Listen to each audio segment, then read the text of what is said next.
Hello out there, and welcome back to part 25 of everything you need to know about Mage Knight board game. We're going to look at what you do on a turn, because I explained it before, but I want to make sure I get everything right in detail. On your turn, the first thing you're going to do is use any skills or abilities you want to that can be used on another player's turn or before your own turn. So, for example, this would be a good time to play Motivation. You can play Motivation and flip this face down and draw 2 more cards. If you're on a village, you could plunder the village. Whatever you want to do, you can use any of those abilities. You can only do once between turns. You can do now. Okay? The second thing you do is you see if you have any of these interactive skills. They have this head here like this. Like that face. If you have any of these skills that have been taken into effect in between your turns, you take them back now. Okay, they're no longer good. Like this was Mana Exploit. This is one of Tovok's, and it penalized people by giving them a wound if they took a certain type of mana. So anyway, this is gone. It's no longer taking effect. The next thing you do is look at your round order token. You see if it's face up or face down. If it's face down, because you were involved in a cooperative city assault or because you were attacked in a player versus player combat, then all you do is you flip it face up, and then your turn is over. And then you can again use any skills or do any effects that you could do before your turn or during another player's turn. So, for example, you could plunder a village, flip your round order token face up, and plunder a village again, and then it's somebody else's turn. If the round order token is face up, you can go ahead and take your turn. The first thing you do is check to see if you have any cards in your deed deck. If you don't, you can announce the end of the round. If you have cards in your hand, you have a choice. If your deed deck is empty and you don't have any cards in your hand, you have to announce the end of the round. If you don't announce the end of the round and your round order token is face up, then you can play any special or healing abilities. For example, I play Concentration, which gives me a red mana. I could play Tranquility, which lets me draw a card or heal. I can do any of those at any time during my turn. Okay? After I've finished playing whatever special and healing effects I want to, I can decide if I want to rest this turn or if I want to take a regular turn. If I want to rest this turn, I can discard 1 non-wound card and as many wound cards as I want to. Note that these wounds are not being healed, they're just going back in your discard pile. Okay? That's one option I could do. Or I can decide to take a regular turn. And by the way, as I said before, if the only cards you have in your hand are wounds, then you reveal that to the other player so they see you only have wounds. Then you discard 1 wound card, and that's all you can do. That's called a slow recovery, and you're said to be exhausted if all you have is wounds. Okay? And every turn you have to discard just 1 wound until you get down to 1 card below your hand limit.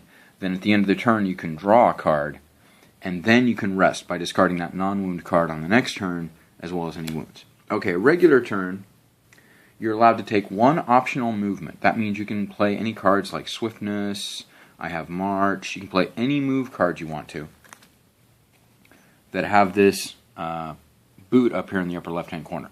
Okay?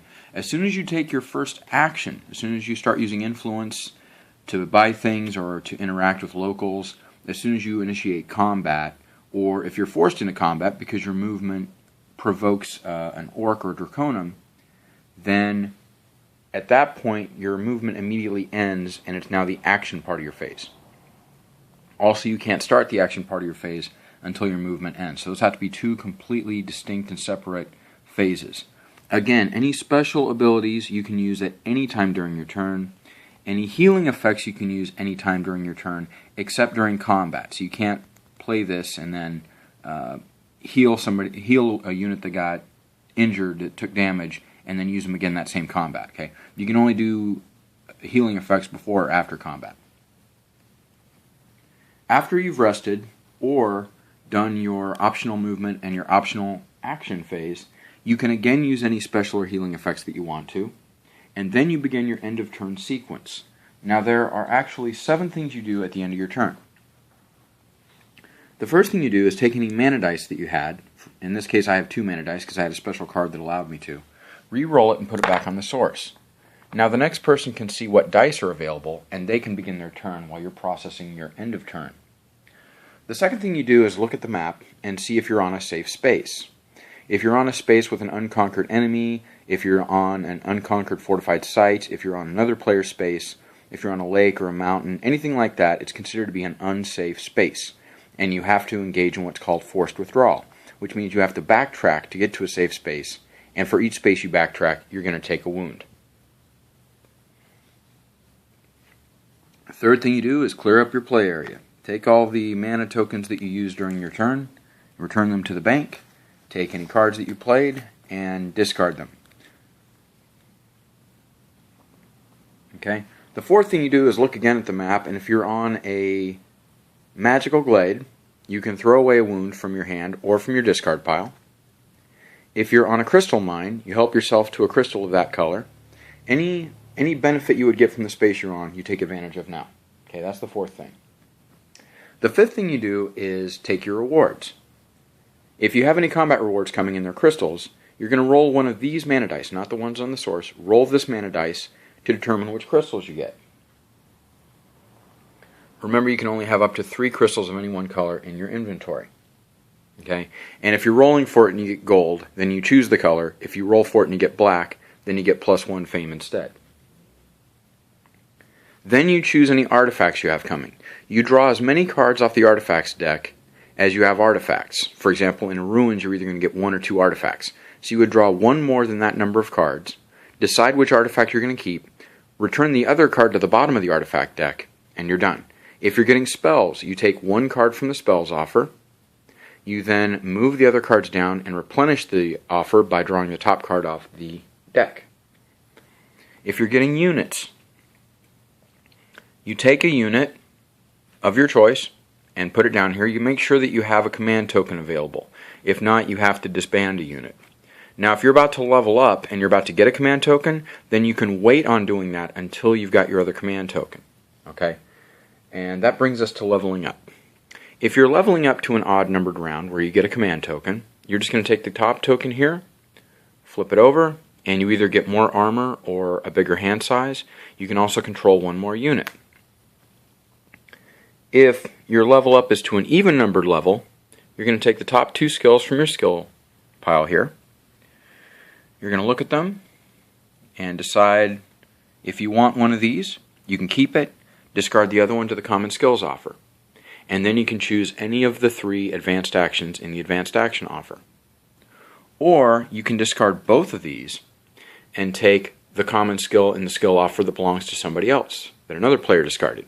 In this case, it looks like it's that one, the movement one of Tovox. Double time. Okay, you could take double time. But then you would only take the bottom card in the advanced action offer. Okay, that's what you do when you level up.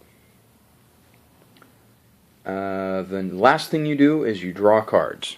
Now you have the option of discarding any cards that you don't want to keep anymore for the next turn. You can discard so that you'll be able to pick more cards from the deed deck. Okay, and if you haven't played or discarded any cards up to this point, you have to discard at least 1 card. If the amount of cards in your hand is more than your hand size, you do not have to discard. You can keep that many cards, but you just can't draw any more cards until you're below your hand limit. If you are below your hand limit, you can draw up to your hand size. And that's how you end your turn. That's how you process it. And that is the complete description of what you do on a turn. One point I want to make about player versus player combat, I don't know if I mentioned this in the last video. In the range and siege attack phase, you're allowed to play block, and for every 2 points of block, you lower the attack by 1. However, in the melee attack phase, every point of block you play lowers the attack by 1. That is everything you need to know about taking a turn in this game. I also want to mention in the first reconnaissance, you're only going to be playing 2 day rounds and a night round. So a day, a night, and a day.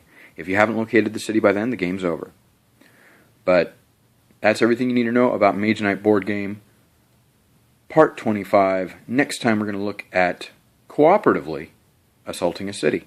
Until then, thanks for watching. GLHF. Good luck. Have fun.